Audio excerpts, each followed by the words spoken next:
jinete y Razak. Eragon se sentó, bañado por la luz fría de su esfera de luz carmesí, en la sala flanqueada por celdas, cerca del centro de Helgrind. Tenía el bastón atravesado sobre el regazo. La roca devolvía el eco de su voz, que iba repitiendo una frase en idioma antiguo una y otra vez. No era magia, sino más bien un mensaje al Razak restante. Lo que decía significa esto: ven, comedor de carne humana, acabemos con nuestra lucha. Tú estás herido y yo estoy cansado. Tus compañeros están muertos y yo estoy solo. Es una pelea justa. Te prometo que no usaré la magia ni te heriré ni te atraparé con los hechizos formulados antes. Ven, comedor de carne humana, acabemos con nuestra lucha. El rato que pasó pronunciando aquellas palabras le pareció interminable. Un periodo indefinido en una lúgubre cámara en la que nada cambiaba con el paso de aquella repetición cíclica de palabras cuyo orden y significado dejó de tener sentido para él. Al cabo de un tiempo, sus vociferantes pensamientos dieron paso al silencio y una extraña sensación de calma se apoderó de él. Por un momento se quedó con la boca abierta, atento a lo que tenía delante. Ante él, a 10 metros, se encontraba el Razak. Por el borde de las ropas de la criatura, hechas jirones, goteaba sangre. «Mi maestro no quiere que te mate», siseó. «Pero eso a ti ahora no te importa». «No, si muero bajo tu bastón, Galbatorix, que haga lo que quiera contigo. Tiene más corazones que tú». «¿Corazones?», replicó Eragon riéndose. «Yo soy el defensor del pueblo, no él». «Niño tonto», dijo el Razak, ladeando ligeramente la cabeza y mirando tras él hacia donde se encontraba el cadáver del otro Razak, algo más allá. «Eclosionamos de la misma puesta de huevos. Te has vuelto fuerte desde que nos vimos la primera vez, asesino de sombra». No tenía opción. «¿Quieres hacer un pacto conmigo, asesino de sombra? ¿Qué tipo de pacto?» «Yo soy el último de mi raza, asesino de sombra. Somos antiguos y no querría que nos olvidaran. ¿Querrías, en tus canciones y tus historias, recordar a los otros humanos el terror que inspiramos en vuestra raza? Recuérdanos como criaturas temibles». ¿Por qué iba a hacer eso? Inclinando el pico hacia su estrecho pecho, el Razak chasqueó y emitió un gorjeo unos momentos. «Porque te diré algo secreto». «Sí, lo haré», respondió. «Pues dímelo». «Primero dame tu palabra, no sea que me engañes». «No, dímelo y decidiré si acepto el trato o no». Pasó más de un minuto y ninguno de los dos se movió, aunque Eragon mantuvo los músculos tensos y preparados, por si recibía un ataque por sorpresa. Tras otra serie de chasquidos cortantes, el Razak dijo: «Casi ha encontrado el nombre». «¿Quién?» «Galbatorix». «¿El nombre de qué?» «No puedo decírtelo», siseó furioso el Razak. «¡El nombre! ¡El nombre real!». «¿Quedarme más información?» «No puedo». «Entonces no hay trato». «¡Maldito seas, jinete! ¡Maldito seas! Que no encuentres hogar ni casa, ni paz en esta tierra tuya, que tengas que abandonar a la Gaesia para nunca volver». El vello de la nuca de Eragon se erizó ante el contacto frío del miedo.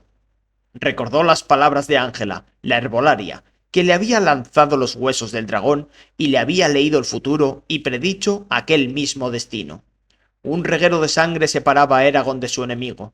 El Razak echó atrás su capa empapada y dejó a la vista un arco que levantó, con una flecha ya encajada ante su cuerda. Levantó el arma, tiró y disparó en dirección al pecho de Eragon. Él desvió la flecha con su bastón.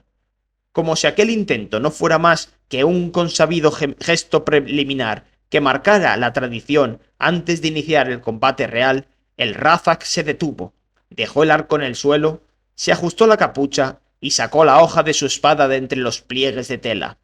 Al mismo tiempo Eragon se puso en pie de un salto y separó las piernas, asiendo el bastón con fuerza. Se lanzaron uno contra otro. El Razak intentó rajarlo desde la escápula a la cadera, pero Eragon se giró y evitó el golpe. Empujó el extremo del bastón hacia arriba y clavó la punta de metal bajo el pico del Razak, a través de las placas que protegían la garganta de la criatura. El Razak se estremeció por un momento y luego cayó desplomado. Eragon se quedó mirando a su enemigo más odiado, observó sus ojos negros sin párpados y de pronto cayó de rodillas y vomitó contra la pared del pasillo. Se secó la boca, liberó el bastón y susurró: «¡Por nuestro padre! ¡Por nuestra casa! ¡Por Carvajal! ¡Por Brum! He conseguido vengarme. ¡Púdrete, Razak!». Volvió a la celda de Sloan y lo encontró aún sumido en un sueño profundo. Cargó al carnicero en su hombro y empezó a deshacer el camino hacia la cueva principal de Helgrim. Por el camino tuvo que dejar a Sloan en el suelo varias veces para explorar alguna cámara o desvío que no había visitado anteriormente. En ellos descubrió muchos instrumentos del mal, entre ellos 4 frascos metálicos con aceite de Seid, que se apresuró a destruir para que nadie más pudiera usar aquel ácido destructor con retorcidos fines. La cálida luz del sol golpeó a Eragon en las mejillas cuando salió, trastabillado, del laberinto de túneles. Aguantando la respiración, pasó a toda prisa junto al cadáver del Nebraska y se dirigió al borde de la enorme caverna. Una vez allí se quedó mirando la ladera vertical del Helgrim, en las colinas que quedaban por debajo. Al oeste vio una columna de humo anaranjado que surgía del camino que conectaba Helgrim con Trasleona y que indicaba que se acercaban un grupo de jinetes. El costado derecho le dolía ya de soportar el peso de Sloan, así que Eragon se cambió el peso al otro hombro. Parpadeó para quitarse las gotas de sudor que le colgaban de las pestañas e intentó pensar en cómo iban a bajar hasta el suelo, casi 2000 metros más abajo. «Hay casi 2 kilómetros hasta el suelo», murmuró. «Si hubiera un camino, podría recorrer la distancia sin problemas, incluso con Sloan. Así que tendré que buscar la fuerza para bajar usando la magia. Sí, pero lo que normalmente llevaría cierto tiempo puede resultar demasiado agotador si se quiere hacer al instante. Quizá letal. Tal como dijo Oromis, el cuerpo no puede convertir sus reservas de combustible en energía lo suficientemente rápido como para soportar ciertos hechizos más que unos segundos. Solo puedo disponer de cierta cantidad de energía en cada momento, y si acabo con ella, tengo que esperar a recuperarme. De todos modos, hablar solo tampoco me va a servir de nada». Agarró bien a Sloan y fijó la vista en una estrecha cornisa unos 30 metros por debajo. «Esto va a doler», pensó, preparándose para el salto. Luego gritó: «¡Audr!». Eragon sintió que ascendía unos centímetros por encima del suelo de la caverna. «¡Bram!», añadió, y el hechizo le impulsó desde Helgrim al espacio abierto, donde quedó flotando como una nube meciéndose por el aire. Pese a estar acostumbrado a volar con Saphira, el no ver nada más que aire bajo sus pies le provocó cierta inquietud. Manipulando el flujo de magia, Eragon descendió enseguida desde la guarida de los Razak, que volvía a ocultar la insustancial pared de roca, hasta la cornisa.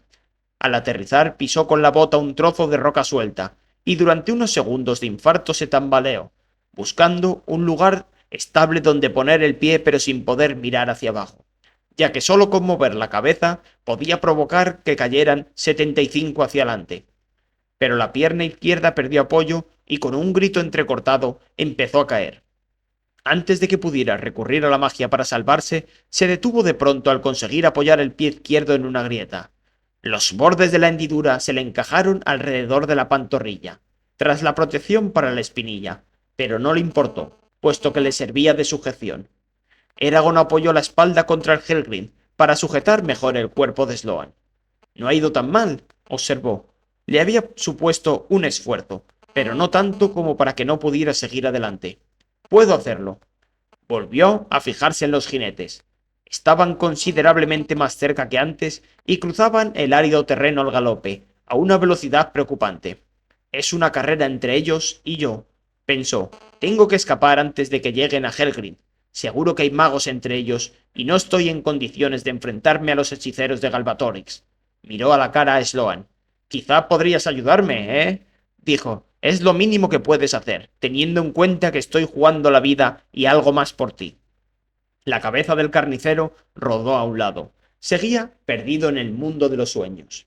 Con un gruñido Eragon se separó de la pared. ¡Aur! Volvió a decir, y de nuevo flotó. Esta vez recurrió a la fuerza de Sloan, por escasa que fuera, no solo a la suya. Juntos se lanzaron como dos extraños pájaros por la escarpada ladera de Helgrin, hasta otra cornisa de anchura suficiente como para descansar. Así fue como Eragon fue dirigiendo el descenso.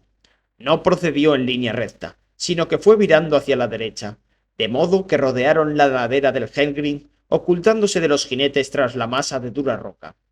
Cuanto más cerca estaban del suelo, más lentos iban. Eragon estaba absolutamente exhausto, y cada vez era menor la distancia que podía cubrir en cada tramo y mayor el tiempo que necesitaba para recuperarse durante las pausas entre saltos. Incluso levantar un dedo se convirtió en una tarea que le irritaba en extremo, antes de resultar insoportablemente trabajosa. Iba sumiéndose en un cálido y acogedor letargo que insensibilizaba su cuerpo y su mente hasta el punto de que la más dura de las rocas le parecía blanda como una almohada al contacto con sus doloridos músculos.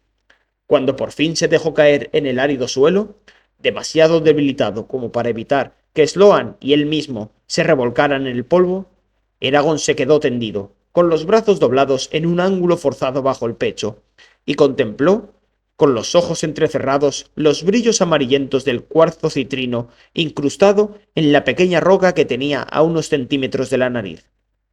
Sloan, a su espalda, le pesaba como un montón de lingotes de hierro.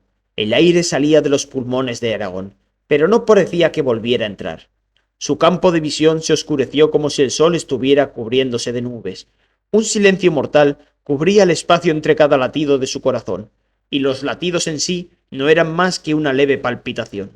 Eragon ya no era capaz de pensar con coherencia, pero en algún rincón de su mente tuvo conciencia de que estaba a punto de morir. Aquello no le asustó. Al contrario, la perspectiva le reconfortó, puesto que estaba agotado hasta un límite inimaginable, y la muerte le liberaría de la maltrecha carcasa de su cuerpo, y le permitiría descansar para siempre. Desde arriba, por detrás de la cabeza, se acercó un abejorro gordo como su dedo pulgar, revoloteó alrededor de su oreja y se quedó flotando junto a la roca, analizando los puntos de cuarzo, que eran del mismo tono amarillento intenso que las flores que salpicaban las colinas. Los colores del abejorro brillaban a la luz de la mañana. Cada pelo destacaba entre los otros a los ojos de Eragon, y sus alas en movimiento generaban un suave repiqueteo, como un tamborileo. Una capa de polen le recubría las puntas de las patas. El abejorro era algo tan dinámico, tan vivo y tan bello que su mera presencia le devolvió a Eragon las ganas de vivir. Un mundo que contenía una criatura tan asombrosa como aquel abejorro era un mundo en el que valía la pena vivir. Haciendo un esfuerzo supremo, sacó la mano izquierda del pecho y se agarró al tallo leñoso de un arbusto cercano. Como una sanguijuela, una garrapata u otro parásito, extrajo toda la vida de la planta, dejándola seca y marrón. La energía que le atravesó de pronto le agudizó los sentidos. Tuvo miedo. Ahora que había recuperado el deseo de seguir viviendo, solo encontraba terror en la oscuridad de lo que se le presentaba por delante.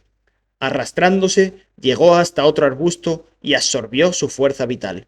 Luego vino un tercer y un cuarto arbusto, y así hasta que consiguió recuperar toda su fuerza. Se puso en pie y miró atrás, hacia el rastro de plantas marrones que se extendían tras él. Un sabor amargo le llenó la boca al ver lo que había provocado. Eragon sabía que había sido descuidado con la magia y que su inconsciencia podía haber condenado a los bardenos a una derrota segura si hubiera muerto. Al analizar lo ocurrido, su torpeza le hizo arrugar la nariz.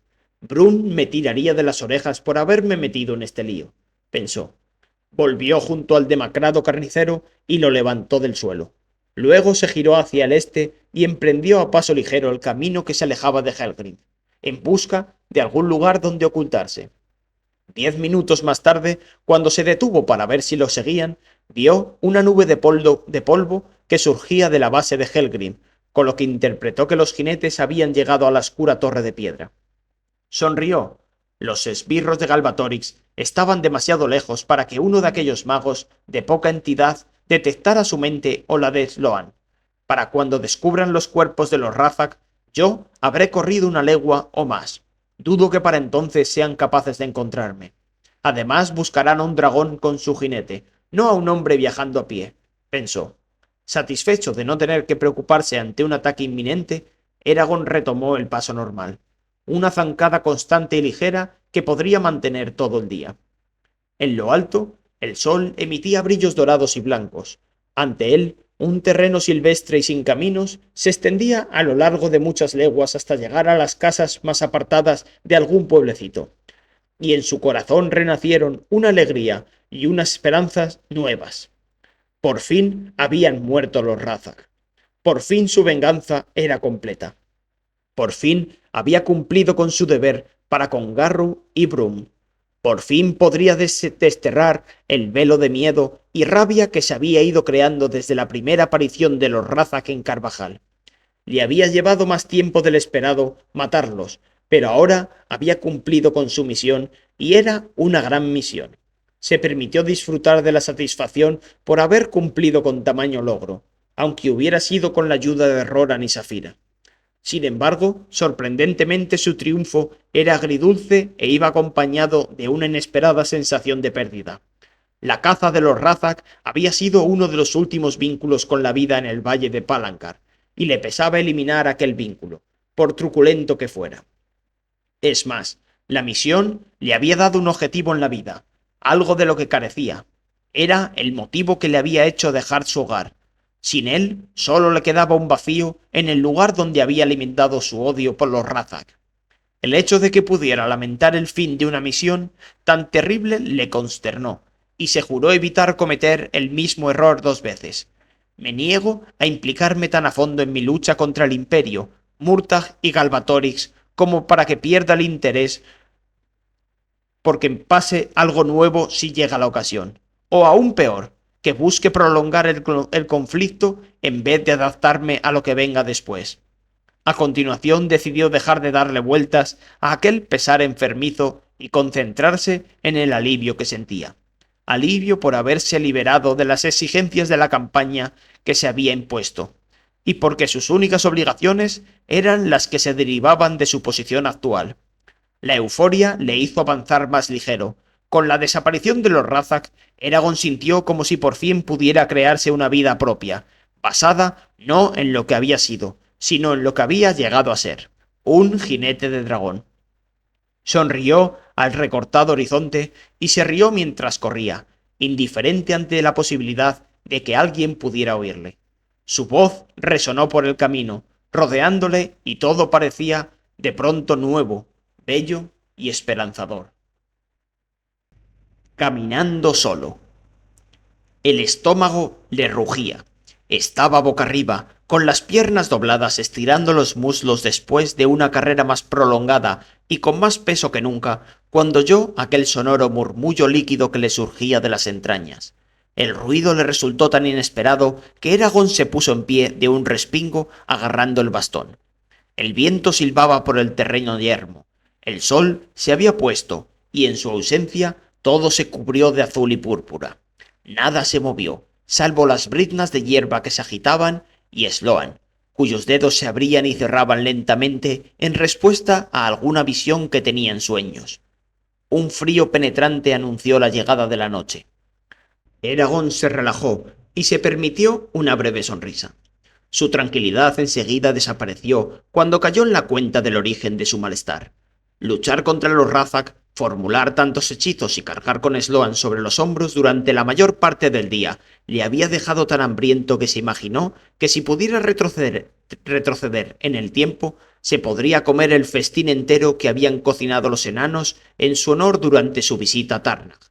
El recuerdo del aroma del nag asado, el jabalí gigante, caliente, penetrante, sazonado con miel y especias y chorreante de grasa, bastó para que la boca se le hiciera agua. El problema era que no llevaba provisiones. Encontrar agua sería bastante fácil, podía extraer la humedad del terreno como quisiera, y encontrar comida en aquel desolado lugar no solo resultaba un muerto más difícil, sino que le planteaba un dilema moral que querría evitar. Oromis había dedicado muchas de sus lecciones a los diversos climas y regiones geográficas que existían en Alagaesia. Así que cuando Dragón abandonó el campamento para explorar los alrededores, pudo identificar la mayoría de las plantas que encontró. Había pocas que fueran comestibles, y de ellas ninguna era lo suficientemente grande o abundante como para poder elaborar una comida para 2 hombres adultos en un tiempo razonable. Seguro que los animales del lugar habrían almacenado reservas de semillas y frutas, pero no tenían idea de dónde empezar la búsqueda. Por otra parte, tampoco pensaba que un ratón del desierto hubiera podido almacenar más que unos puñados de comida. Aquello le dejaba 2 opciones, y ninguna de las dos le seducía. Podía, como había hecho antes, extraer la energía de las plantas e insectos de los alrededores. El precio sería dejar un rastro de muerte en la tierra, un páramo en el que no quedaría vida, ni siquiera minúsculos organismos en la tierra. Y aunque aquello pudiera servirles para sobrevivir a él y a Sloan, las transfusiones de energía distaban mucho de resultar satisfactorias, ya que no llenaban el estómago. O podía cazar. Eragon frunció el ceño y clavó la punta del bastón en el suelo. Después de haber compartido los pensamientos y los deseos de tantos animales, le repugnaba pensar siquiera en comerse uno. No obstante, no podía quedarse sin fuerzas, y quizá permitir que el imperio lo capturara por saltarse la cena para salvarle la vida a un conejillo. Tal como habían enseñado Saphira y Roran, todo ser vivo sobrevivía comiéndose a otros.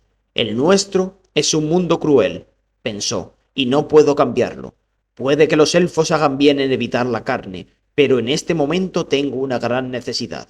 Me niego a sentirme culpable si las circunstancias me obligan a esto. No es un pecado disfrutar de un pedazo de panceta, de trucha o de lo que tengas a mano. Siguió convenciéndose con diversos argumentos, aunque seguía sintiendo la repulsión en el estómago. Durante casi media hora se quedó inmóvil, incapaz de hacer algo que la lógica le decía que era necesario. Entonces se dio cuenta de lo tarde que era y soltó un exabrupto por el tiempo perdido. Necesitaba descansar todo lo que pudiera. Se armó de valor y extendió los tentáculos de su mente, buscando por el terreno hasta que localizó 2 grandes lagartos y en una madriguera arenosa una colonia de roedores que le parecieron un cruce entre rata, conejo y ardilla. Deisha, dijo Eragon, y mató a los lagartos y a uno de los roedores. Murieron al instante y sin dolor, pero aún así no pudo evitar apretar los dientes al apagar la llama en sus mentes. Los lagartos los recogió con la mano, tras levantar las rocas bajo las que se ocultaban. El roedor, en cambio, lo extrajo de la madriguera recurriendo a la magia. Durante la extracción del cuerpo a la superficie, estuvo atento a no despertar al resto de la colonia. Le parecía una crueldad aterrorizarlos viendo que un depredador invisible podía matarlos en lo más recóndito de su guarida. Destripó, despellejó y dejó limpios los lagartos y el roedor, y enterró las vísceras bien hondo, fuera del alcance de los carroñeros. Recogió unas piedras finas y planas y se construyó un pequeño horno. Encendió un fuego en su interior y empezó a cocinar la carne. Sin sal no podía sazonar correctamente ningún alimento, pero algunas de las plantas del lugar emitían un aroma agradable al aplastarlas entre los dedos, así que las usó para frotar la carne y rellenar los cuerpos. El roedor estuvo listo antes, al ser más pequeño que los lagartos. Eragon lo extrajo del improvisado horno y sostuvo la carne frente a la boca.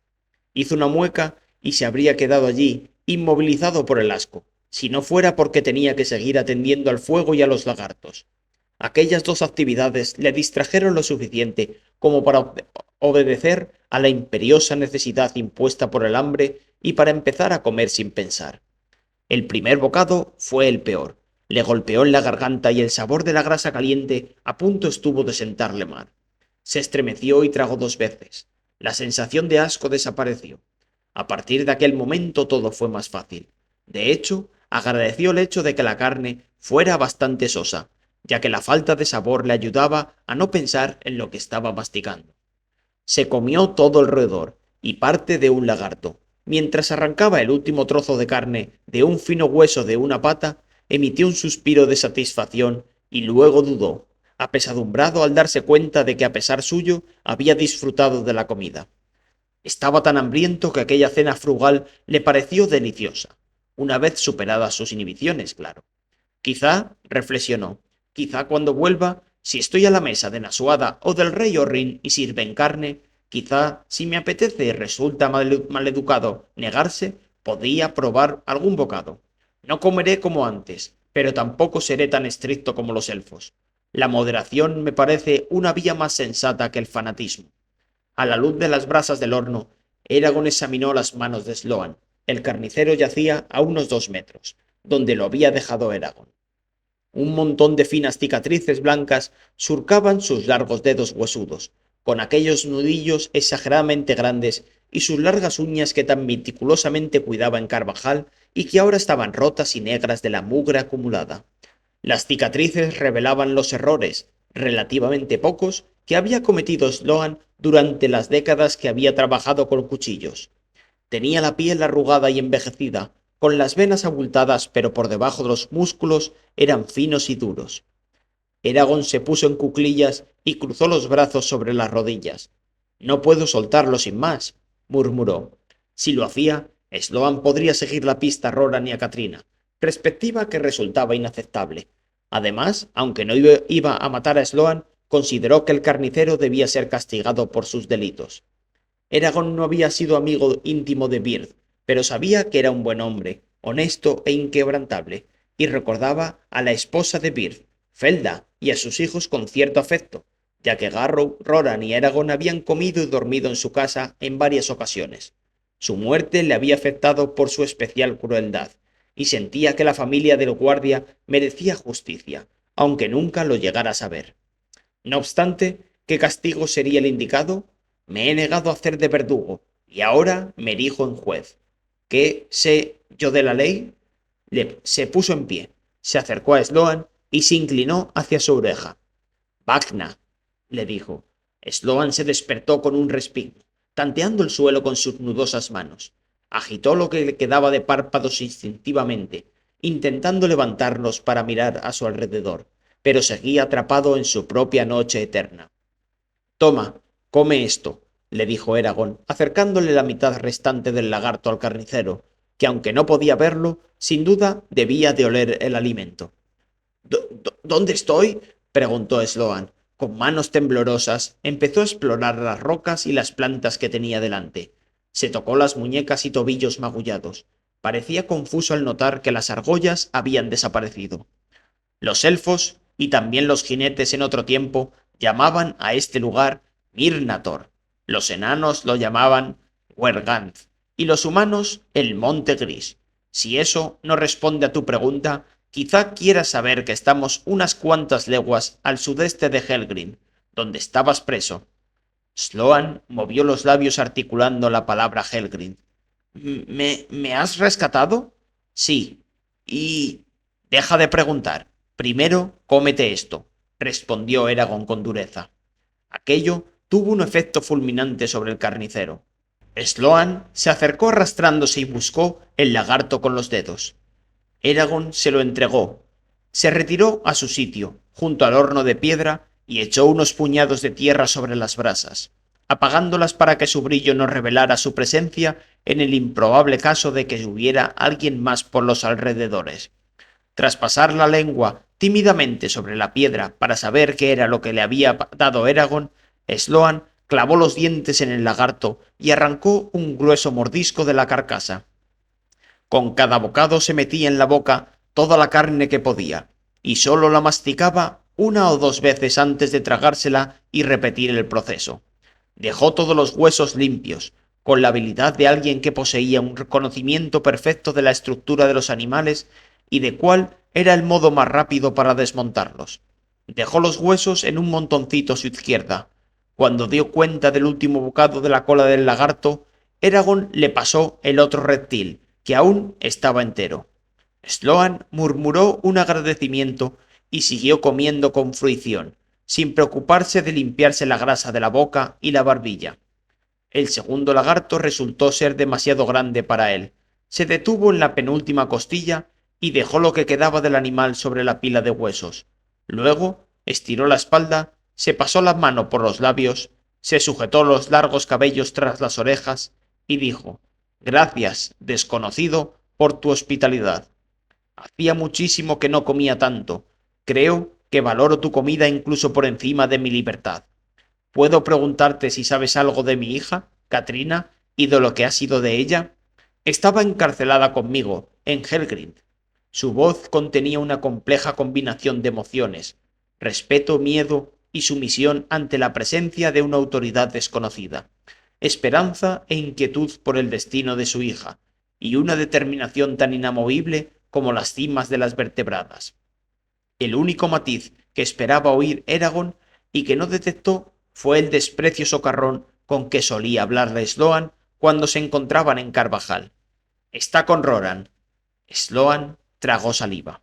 Roran, ¿cómo ha llegado hasta allí? ¿También lo han capturado los Razak? Oh, los Razak y sus monturas están muertos. ¿Los has matado? ¿Cómo? ¿Quién? Por un instante, Sloan se quedó bloqueado, como si le temblara todo el cuerpo, y entonces abrió la boca, aturdido, y dejó caer los hombros sin fuerza. Se agarró a un arbusto en busca de sostén y sacudió la cabeza.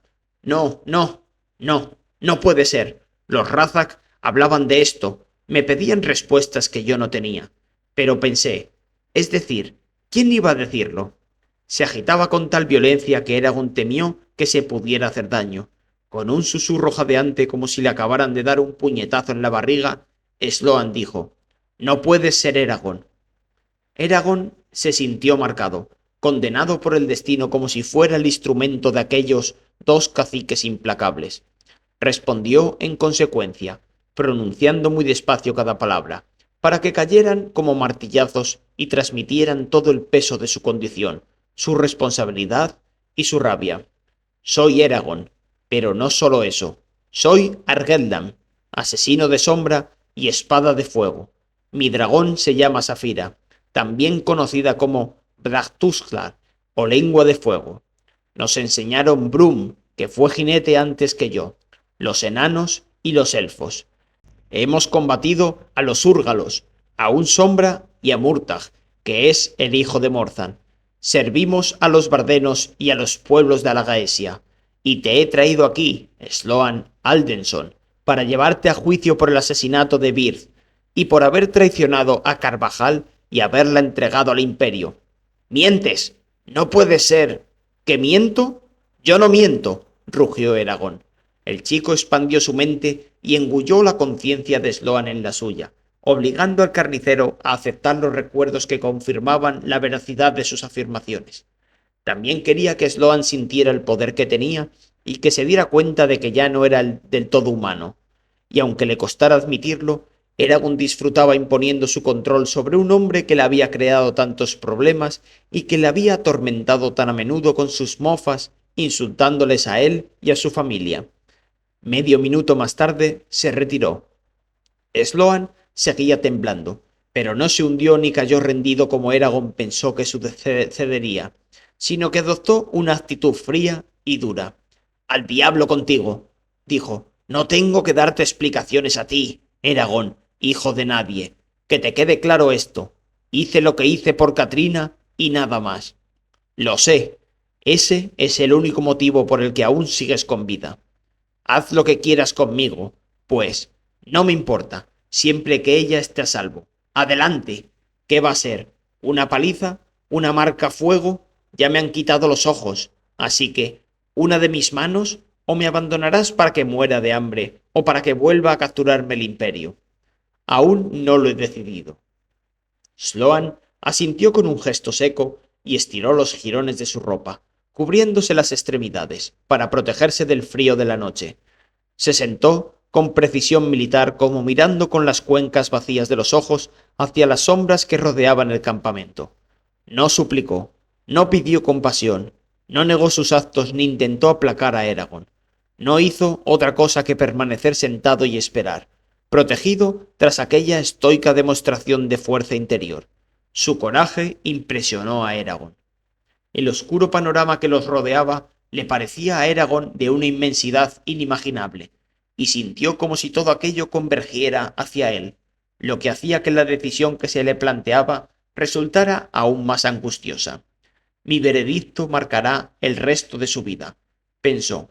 Por un momento abandonó la cuestión de castigo y repasó lo que sabía de Sloan, el amor incondicional que sentía por Katrina, por obsesivo, egoísta e insano que fuera, aunque en otro tiempo hubiera sido puro, su odio y temor hacia las vertebradas, lugar que le recordaba el pesar por la muerte de su esposa, Ismira, que había fallecido al caerse por las cimas más altas, su distanciamiento de los familiares que le habían quedado, su orgullo por su trabajo, las historias que había oído Eragon sobre la infancia de Sloan y el conocimiento de primera mano que tenía el chico sobre la vida en Carvajal. Eragon reunió toda aquella colección de recuerdos dispersos y fragmentados y los fue combinando mentalmente, buscando establecer su significado. Como si fueran piezas de un rompecabezas, intentó encajarlos. No parecía que lo consiguiera, pero insistió, y fue trazando gradualmente una miriada de conexiones entre los hechos y las emociones de la vida de Sloan. Y desde ahí fue tejiendo una compleja red que representaba lo que era Sloan en realidad. Gracias a aquello consiguió sentir cierta empatía hacia él. Aunque más que empatía, sintió que comprendía a Sloan, que habían aislado a los elementos básicos de la personalidad del carnicero, las cosas que uno no puede eliminar sin cambiar irrevocablemente a la persona. Entonces se le ocurrieron tres palabras en el idioma antiguo que parecían describir a Sloan, y sin pensarlo, Eragon las susurró. No era posible que el sonido hubiera llegado hasta él, pero el carnero, con las manos sobre los muslos, se giró y adoptó una expresión de intranquilidad. Un frío hormigueo le recorrió el costado izquierdo, y mientras miraba a Sloan, sintió que se le ponía la piel de gallina en piernas y brazos. Se planteó diversas explicaciones para la reacción de Sloan, a cada cual más elaborada, pero solo una parecía plausible, e incluso aquella le sorprendió por improbable. Volvió a susurrar las tres palabras. Al igual que antes, Sloan se movió y Eragon le oyó murmurar: «Alguien caminando sobre mi tumba». Eragon soltó un soplido nervioso. Le costaba creérselo, pero su experimento no dejaba lugar a dudas. Casi por casualidad, había descubierto el nombre real de Sloan. El descubrimiento le dejó asombrado. Saber el nombre real de alguien era una gran responsabilidad, puesto que proporcionaba un poder absoluto sobre aquella persona. Debido a los riesgos inherentes, los elfos raramente revelaban sus nombres auténticos, y cuando lo hacían, era solo a alguien en quien confiaran sin reservas. Era la primera vez que Eragon sabía el nombre real de alguien. Siempre había pensado que si llegaba la ocasión, sería como un regalo por parte de alguien a quien tuviera un gran afecto. Descubrir el nombre real de Sloan sin su consentimiento suponía un giro en los acontecimientos para el que no estaba preparado y que no estaba seguro de saber gestionar. Se dio cuenta de que para descubrir el nombre real de Sloan debía de haber llegado a comprender al carnicero mejor que a sí mismo, puesto que no tenía la más mínima idea de cuál sería el suyo. Darse cuenta de aquello le resultaba incómodo. Sospechaba que, dada la naturaleza de sus enemigos, desconocer parte de sí mismo podía llegar a suponer un riesgo mortal. Inmediatamente se juró dedicar más tiempo a la introspección y a descubrir su nombre real. A lo mejor Oromis y Glaer podrían decirme cuál es, pensó. Pese a las dudas y a la confusión que le provocó el nombre real de Sloan, también le dio alguna pista sobre cómo tratar al carnicero. Pero incluso con aquel concepto básico de partida, le llevó otros 10 minutos trazar el resto de su plan y asegurarse de que funcionaría tal y como él quería. Sloan giró la cabeza en dirección a Eragon cuando éste se levantó y, alejándose del campamento, empezó a caminar bajo la luz de las estrellas. ¿A dónde vas?, preguntó Sloan. Eragon no respondió. Paseó por el terreno hasta que encontró una roca baja y ancha, cubierta de manchas de líquenes y con un hueco cóncavo en el centro. «Adurna Risa», dijo. Por toda la roca fueron apareciendo minúsculas gotitas de agua que ascendían desde el suelo y que se condensaron en unos chorros plateados homogéneos que superaron el borde de la roca hasta llegar al hueco. Cuando el agua empezaba a rebosar y a caer de nuevo a la tierra, volvía a quedar atrapada por el hechizo. Eragon liberó el flujo mágico y detuvo el ciclo. Esperó hasta que la superficie del agua quedó perfectamente inmóvil y se convirtió en un espejo. Se colocó ante lo que parecía un cuenco lleno de estrellas. Draun Copa, dijo, y muchas otras palabras después, recitando un hechizo que le permitiría no solo ver, sino también hablar con otros a distancia. Oromis le había enseñado aquella variación de la visualización 2 días antes de que Safira y él partieran de Yesmerá en dirección a Surda. El agua se volvió completamente negra, como si alguien hubiera apagado las estrellas como velas. Un momento después, en medio del agua, apareció un óvalo de luz. Eragon contempló el interior de una gran tienda blanca, iluminada por la luz fría de un eristar rojo, una de las luces mágicas de los elfos. En condiciones normales, Eragon sería incapaz de comunicarse con una persona o un lugar que no hubiera visto antes, pero el cristal mágico de los elfos estaba encantado, de modo que transmitiera una imagen de aquel entorno a cualquiera que contactara con él. A su vez, el hechizo de Eragon proyectaría una imagen de sí mismo y de su entorno a cualquiera que contactara con el cristal. Aquello permitía que dos extraños contactaran entre sí desde cualquier lugar del mundo, algo que resultaba de un valor inestimable en tiempos de guerra. Un elfo alto, con el pelo plateado y una armadura abollada, entró en el campo de visión de Eragon, que reconoció al noble Dader, asesor de la reina Islanzadi y amigo de Arya. Si a Dader le producía alguna sorpresa ver a Eragon, no lo demostró. Inclinó la cabeza, se llevó los 2 primeros dedos de la mano derecha a los labios y con su voz musical dijo: Atra Sterni Otto Delduin, Eragon Strugal, cambiando de patrón mental para conversar en el idioma antiguo. Eragon le devolvió el saludo con los dedos y respondió: Atra du Ebrina Onobarda, Dadedborn. Me alegro de que estés bien, asesino de sombra, dijo Dader, siempre en su lengua. Arya Dontin nos informó de tu misión hace unos días, y estábamos muy preocupados por ti y por Safira. Confío en que todo haya ido bien. Sí, pero me he encontrado con un problema inesperado, y si pudiera, querría consultar a la reina Islanzadi y recurrir a su sabiduría para resolver el asunto. Los ojos felinos de Dader se entrecerraron casi del todo, convirtiéndose en 2 ranuras inclinadas que le daban una expresión fiera e inescrutable. Sé que no lo preguntarías si no fuera algo importante, Eragon Bor, pero ten cuidado. Un arco tenso puede tanto quebrarse y herir al arquero como disparar la flecha. Ten la cortesía de esperar, y preguntaré por la reina. Esperaré. Te estoy muy agradecido por tu ayuda, Daderbord. El elfo se apartó del cristal. Eragon hizo una mueca. Le cansaba la formalidad de los elfos, pero sobre todo odiaba tener que interpretar siempre sus enigmáticas declaraciones. ¿Me estaba advirtiendo de que consultar a la reina puede resultar peligroso o de que Islanzadi es un arco tenso a punto de quebrarse? ¿O quería decir algo completamente diferente? Eragon pensó, por lo menos, podía contactar con los elfos. Los guardas de los elfos impedían cualquier intromisión en Duwel del Barden mediante magia, incluidas las visualizaciones. Mientras los elfos permanecían en sus ciudades, solo se podría comunicar con ellos enviándoles mensajes por el bosque. Pero ahora que los elfos se habían trasladado y que habían abandonado las sombras de sus pinos de agujas negras, sus grandes hechizos ya no los protegían y se podían usar ingenios como el del cristal de visualización. El nerviosismo de Eragon fue en aumento cuando pasó el primer minuto y luego el segundo. «Venga», murmuró. Echó un vistazo rápido a su alrededor para asegurarse de que no se le acercaba ninguna persona o animal y volvió a mirar al cuenco de agua.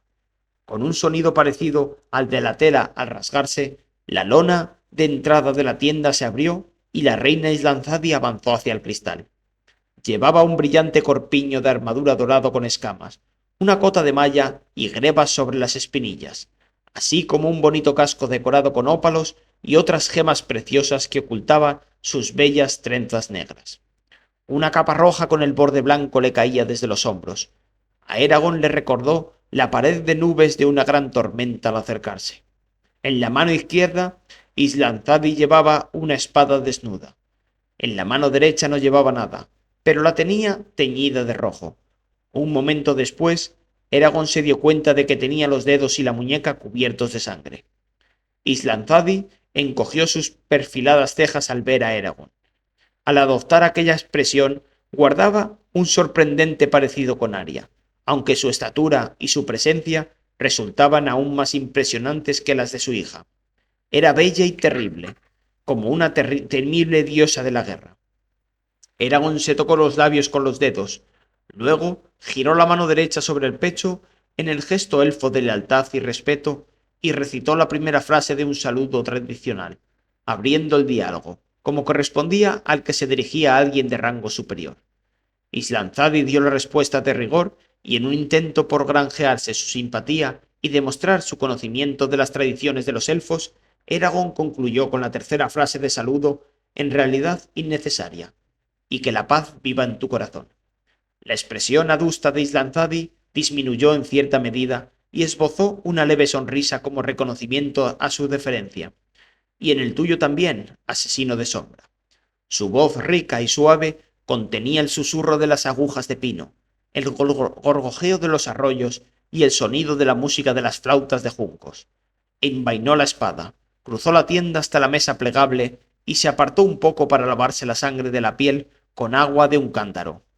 Hoy en día es difícil vivir en paz, me temo. ¿La lucha es dura, Su Majestad? Pronto lo será. Mi gente se está concentrando por el extremo oeste de Dú Wendelbarden, donde podemos prepararnos para matar o morir, cerca de los árboles que tanto amamos.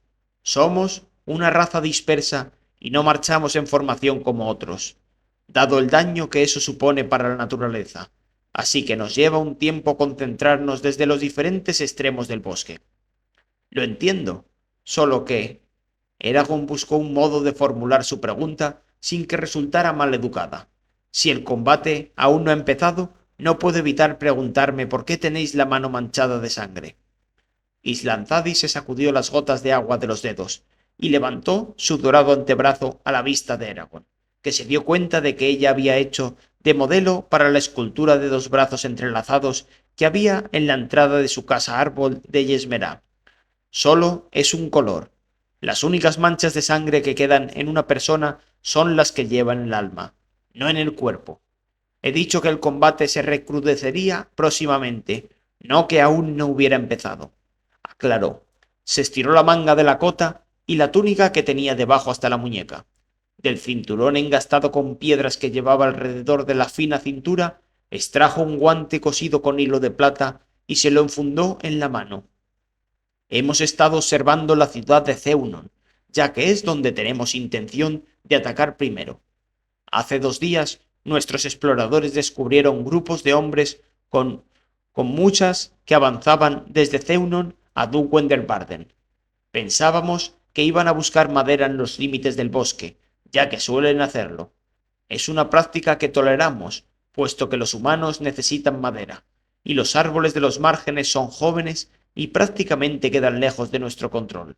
Además, hasta ahora no queríamos exponernos, pero la expedición no se detuvo en los límites del bosque. Se adentraron en Dú Wendelbarden, siguiendo pistas de caza que evidentemente les eran familiares. Buscaban los árboles más altos y gruesos, árboles antiguos como la propia Lagaesia, árboles que ya eran antiguos y enormes cuando los enanos descubrieron Fathertur. Cuando los encontraron, empezaron a serrarlos. La voz de Islanzadi estaba llena de rabia. Por sus comentarios supimos para qué estaban allí. Galvatoris querría los mayores árboles que pudieran encontrar para reemplazar las catapultas y arietes que habían perdido durante la batalla de los Llanos Ardientes. Si su motivo hubiera sido puro y honesto, podríamos haber permitido la tala de uno de los soberanos de nuestro bosque, quizá incluso de 2, pero no de 28. Eragon sintió un escalofrío. ¿Qué hicisteis?, preguntó. Aunque ya sospechaba la respuesta, Islanzadi levantó la barbilla y su expresión se endureció. Yo estaba presente, con 2 de nuestros exploradores. Juntos corregimos el error de los humanos. En el pasado La gente de Ceunon sabía que no debía penetrar en nuestra tierra. Hoy les hemos recordado por qué. Sin darse cuenta se frotó la mano derecha, como si le doliera, y miró algo que pasaba por detrás del cristal. Tú has aprendido, Eragon Finiarel, lo que significa tocar la fuerza vital de las plantas y los animales que te rodean. Imagina cómo los habrías cuidado si hubieras podido hacerlo durante siglos. Nosotros ponemos de nuestra parte para la conservación de Dug-Wendelbarden, y el bosque es una extensión de nuestros cuerpos y nuestras mentes. Si sufre cualquier daño, es como si lo sufriéramos nosotros. Nuestro pueblo tarda en levantarse, pero cuando lo hace somos como dragones, enloquecemos de rabia. Hace más de 100 años que no derramábamos sangre en la batalla, ni yo ni la mayoría de los elfos. El mundo se ha olvidado de lo que somos capaces. Puede que hayamos perdido fuerzas desde la caída de los jinetes, pero igualmente vamos a dejar huella en nuestros enemigos. Parecerá como si hasta los elementos se hubieran vuelto en su contra. Somos una raza antigua, y nuestras habilidades y conocimientos son muy superiores a lo de los hombres mortales. Que Galbatorix y sus aliados se preparen, porque los elfos estamos a punto de abandonar nuestro bosque y volveremos triunfantes o no volveremos. Eragon sintió un escalofrío. Ni siquiera durante sus enfrentamientos con Durza había observado una determinación tan implacable. No es humana, pensó, y sonrió por dentro. Claro que no, y haré bien en recordarlo. Por mucho que nos parezcamos, y en mi caso el parecido es mucho, no somos iguales. Si tomáis Ceunon, dijo Eragon, ¿cómo controlaréis a los humanos? Puede que odien al imperio más que a la propia muerte, pero dudo de que confíen en vosotros, aunque solo sean porque son humanos y vosotros sois elfos. Eso no es importante, dijo Islanzabi agitando una mano. Una vez hayamos atravesado las murallas de la ciudad, tendremos formas de asegurarnos de que nadie nos plante oposición. No es la primera vez que hemos combatido contra los de tu raza. En aquel momento se quitó el casco y una cabellera negra azabache le cayó hacia adelante, a los lados del rostro. No me gustó la noticia de tu incursión en Helgrin, pero deduzco que ya acabó y que finalizó con éxito, ¿no? Sí, Su Majestad. Entonces mis objeciones poco importan. Te advierto, no obstante, Eragon Strugal, no te pongas en peligro en aventuras tan innecesariamente peligrosas. Lo que debo decirte es algo cruel, pero cierto en cualquier caso. Y es esto: tu vida es más importante que la felicidad de tu primo. Le juré a Roran que le ayudaría. Entonces tu juramento fue imprudente y no tomaste en consideración las consecuencias. ¿Debo entonces abandonar a mis seres queridos? Si lo hiciera, me sentiría despreciable e indigno de confianza, un vehículo desvirtuado para las esperanzas de la gente que cree que de algún modo puedo vencer a Galbatorix. Además, mientras Galbatorix tuviera presa a Katrina, Roran era vulnerable a manipulaciones por su parte. La reina levantó una ceja afilada como una daga. Es un punto vulnerable que Galbatorix no podría aprovechar si hubieras enseñado a Roran ciertos juramentos en este idioma, el de la magia. Yo no te aconsejo que te aísles de los amigos o de la familia. Eso sería una locura. Pero ten bien presente lo que está en juego: la integridad de Alagaesia. Si ahora fracasamos, la tiranía de Galbatorix se extenderá sobre todas las razas, y su reino no tendrá fin. Tú eres la punta de lanza de nuestras fuerzas, y si la punta se rompe y se pierde, nuestra lanza rebotará en la armadura del enemigo, y también estaremos perdidos nosotros. Una capa de líquenes se desprendió bajo los dedos de Eragon al presionar contra el borde de la roca en un deseo reprimido por hacer una observación impertinente sobre el hecho de que cualquier guerrero bien equipado debería contar con una espada u otra arma en la que apoyarse, además de su lanza. Estaba decepcionado por la dirección que había tomado el diálogo y deseoso de cambiar de tema lo más rápidamente posible. No había contactado con la reina para que pudiera regañarle como si fuera un niño. Sin embargo, permitir que la impaciencia dictara sus acciones no aportaría nada a su causa. Así que mantuvo la calma y respondió: Creedme, Majestad, que me tomo vuestras preocupaciones muy, muy en serio. Solo puedo decir que si no hubiera ayudado a Roran, me habría sentido tan triste como él, y más aún si él intentaba rescatar a Katrina por su cuenta y moría en el intento. En cualquier caso, me habría quedado tan desolado que en poco podría haber ayudado a nadie. ¿No podemos al menos aceptar que tenemos opiniones diferentes sobre el asunto? Ninguno de los dos podrá convencer al otro. Muy bien, decidió Islanzadi. Dejemos el asunto. De momento. Pero no creas que te librarás de una investigación formal sobre tu decisión. Eragon, jinete de dragón. Me parece que te muestras algo frívolo con respecto a tus principales responsabilidades, y que esto es un asunto serio. Lo discutiré con Oromis. Él decidirá qué hacer contigo. Ahora dime, ¿por qué has pedido esta audiencia? Eragon apretó los dientes varias veces, recobró la compostura y explicó los sucesos del día, el motivo de sus acciones con respecto a Sloan y el castigo que había pensado para el carnicero. Cuando acabó, Islanzadi se puso a caminar en círculo por la tienda con movimientos ágiles como los de un gato. Luego se detuvo y respondió: Has decidido quedarte solo, en medio del imperio, para salvar la vida de un asesino y un traidor.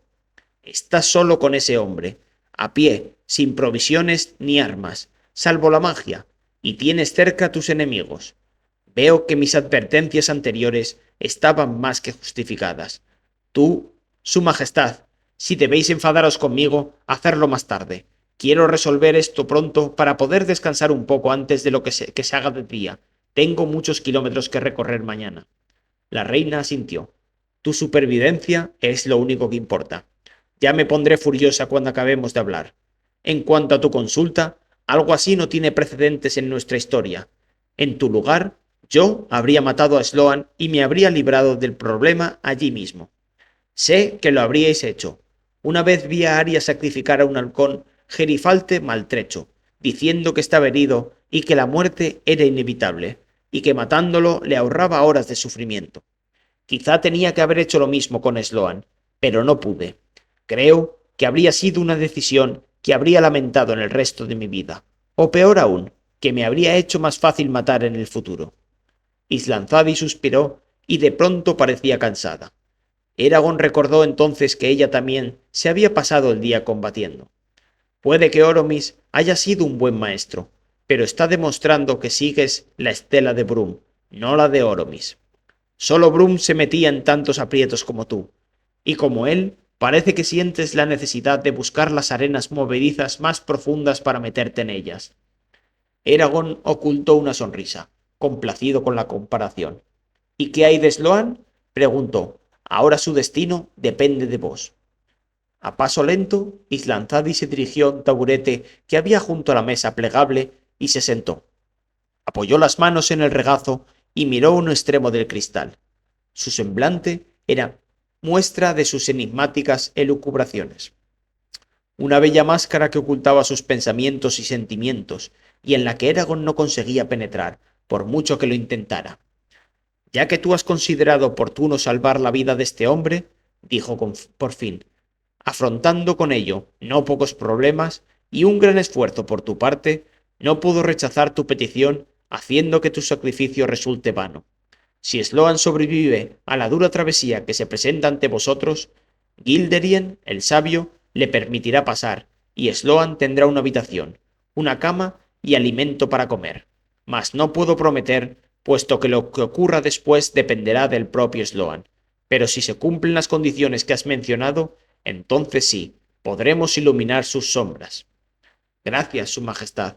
Sois extremadamente generosa. No, generosa no. Esta guerra no me permite ser generosa, sino únicamente práctica. Ved y haz lo que debas, y ten cuidado, Eragon, asesino de sombra. Su Majestad, añadió inclinándose, si puedo pediros un último favor, ¿os importaría no explicarles a Arya, a Nasuada ni a ninguno de los bardenos mi situación actual? No quiero que se preocupen por mí más de lo necesario, y ya se enterarán muy pronto a través de Safira. Consideraré tu petición. Eragon se quedó esperando, pero al ver que ella permanecía en silencio y que era evidente que no tenía intención de anunciar su decisión, hizo una segunda reverencia y dijo de nuevo: Gracias. La brillante imagen de la superficie del agua tembló y luego desapareció en la oscuridad, con el final del hechizo que había usado Eragon para crearla.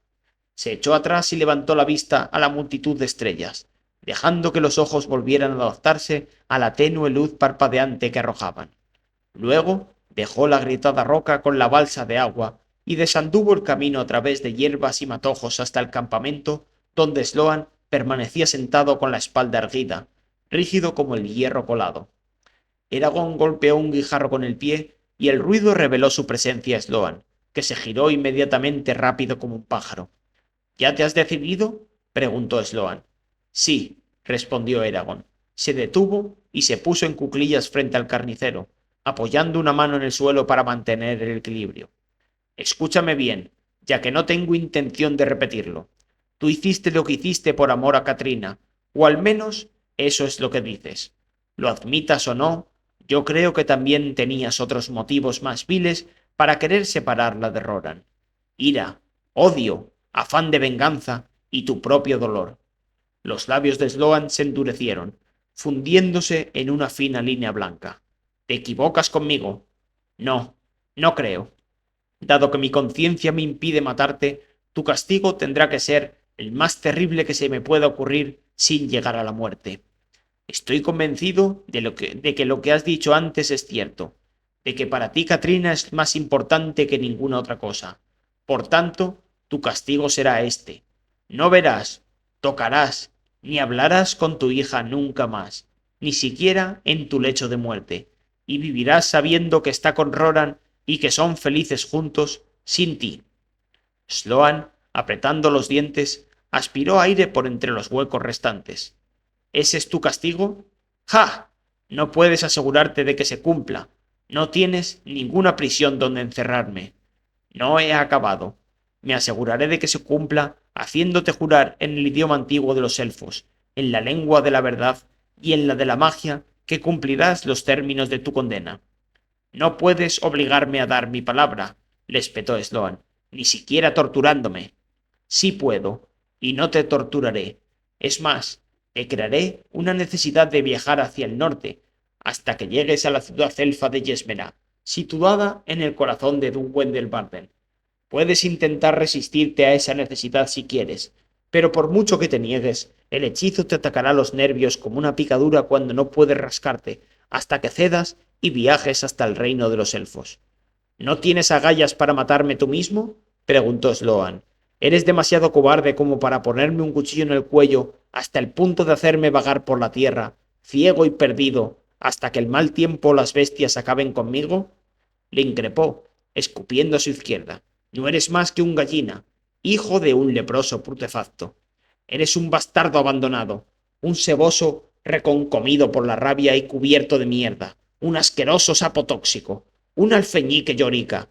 No te daría mi último mendrugo ni que estuvieras muriéndote de hambre, ni una gota de agua si estuvieras muriendo de sed, ni la tumba de un mendigo si estuvieras muerto. Tienes pus en lugar de médula y hongos por cerebro, esmirriado lameculos. Ahí estaba. Eragon pensó que los obscenos improperios de Sloan tenían algo que impresionaba, pero su admiración no evitaba que sintiera deseos de estrangular al carnicero, o al menos de responderle del mismo modo. No obstante, lo que le hizo contenerse fue la sospecha de que Sloan estaba intentando deliberadamente enfurecerle y provocarle para que le atacara, proporcionándole una muerte tan rápida como inmerecida.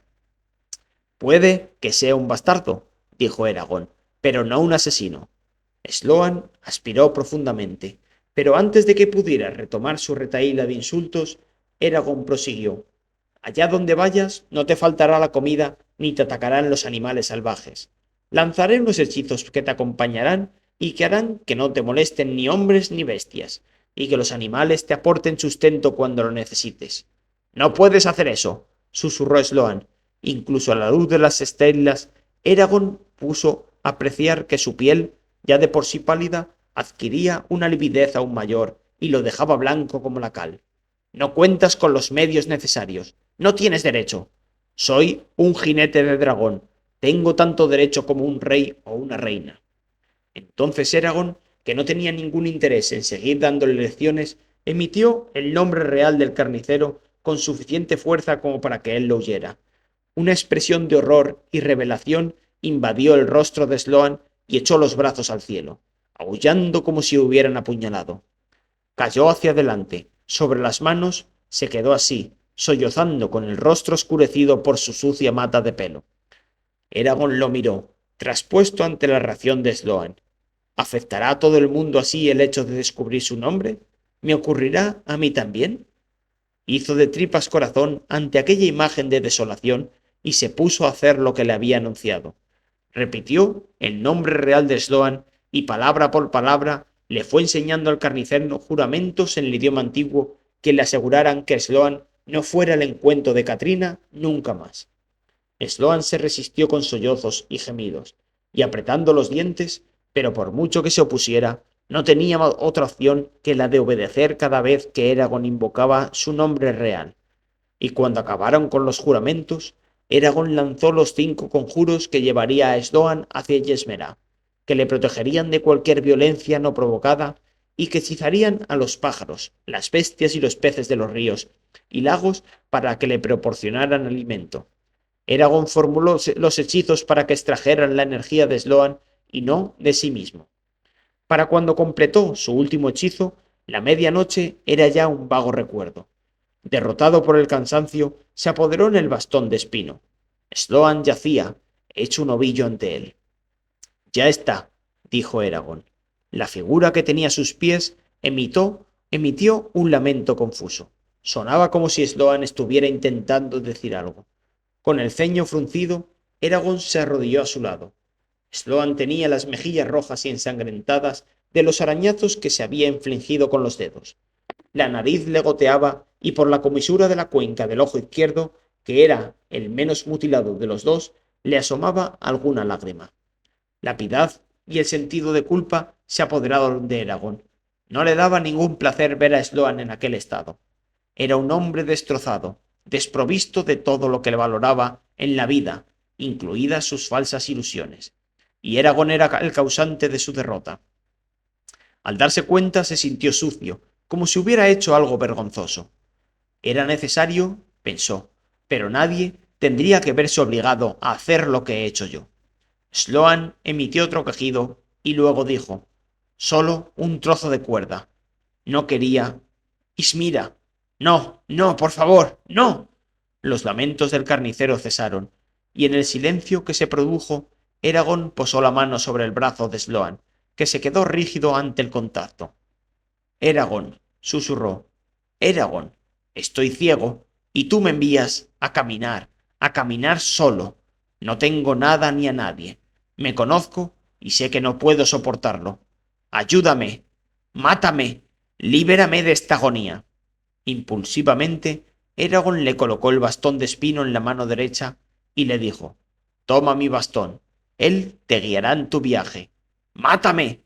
Un grito desgarrado surgió de la garganta de Sloan, que empezó a revolverse de un lado a otro golpeando el suelo con los puños. «Cruel, cruel es lo que eres», gritó, pero sus escasas fuerzas se agotaron y se recogió en un ovillo aún más apretado, entre jadeos y gimoteos. Agachándose a su lado, Eragon situó la boca junto al oído de Sloan y susurró: «No soy tan despiadado, así que te doy un motivo de esperanza. Si llegas a Yesmerá, encontrarás un hogar esperándote. Los elfos te cuidarán y te permitirán hacer lo que quieras el resto de tu vida. Con una excepción: una vez entres en Dugwell del Barden, no podrás salir. Sloan, escúchame. Cuando estuve entre los elfos aprendí que el nombre real de una persona muchas veces cambia a medida que envejece. ¿Entiendes lo que significa? No estás condenado a ser el mismo toda la eternidad. Un hombre puede forjarse una nueva identidad si lo desea». Sloan no respondió. Eragon dejó el bastón junto a Sloan y se fue al otro lado del campamento para tumbarse en el suelo. Con los ojos ya cerrados, murmuró un hechizo que lo despertara antes del amanecer y luego se sumió en el reconfortante abrazo de su reposo en vigilia. El monte gris estaba frío, oscuro e inhóspito. De pronto sonó un leve zumbido en el interior de la mente de Eragon. «Leta», dijo, y el zumbido cesó. Estiró los músculos con un bostezo. Se puso en pie y estiró los brazos sobre la cabeza, sacudiéndolos para que la sangre le volviera a circular. Sentía la espalda tan magullada que esperaba que pasara mucho tiempo antes de verse obligado a empuñar un arma de nuevo. Bajó los brazos y buscó a Sloan con la mirada. El carnicero se había ido.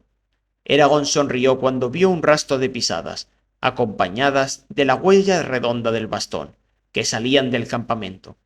El rastro era confuso y sinuoso, pero en definitiva la ruta que seguía conducía al norte, hacia el gran bosque de los elfos. Quiero que lo consiga, pensó Eragon, algo sorprendido. Quiero que lo consiga, porque significará que todos tenemos una oportunidad de redimirnos de nuestros pecados. Y si Sloan puede corregir los defectos de su personalidad y reconocer el mal que ha infligido, su penitencia no le parecerá tan dura como cree. Y es que Eragon no le había dicho a Sloan que si el carnicero demostraba que se arrepentía realmente de sus delitos, se reformaba y se convertía en una persona mejor, la reina Islanzadi ordenaría a sus hechiceros que le devolvieran la vista. En cualquier caso, era una recompensa que Sloan debía ganarse sin saber que existía, ya que de otro modo intentaría engañar a los elfos para que se la concedieran antes de merecerla. Eragon se quedó mirando las huellas un buen rato. Luego levantó la mirada hacia el horizonte y dijo: «Buena suerte». Cansado, pero también satisfecho, dio la espalda a las pisadas de Sloan y echó a correr por el monte gris. Sabía que al sudoeste se encontraban las antiguas formaciones de arenisca donde yacía Brum en su tumba de diamante. Le habría gustado desviarse e ir a prestarle sus respetos, pero no se atrevió, puesto que si Galbatorix había descubierto el lugar, habría enviado a sus agentes en busca de Eragon. «Volveré», dijo. «Te lo prometo, Brum. Algún día volveré». Y aceleró el paso.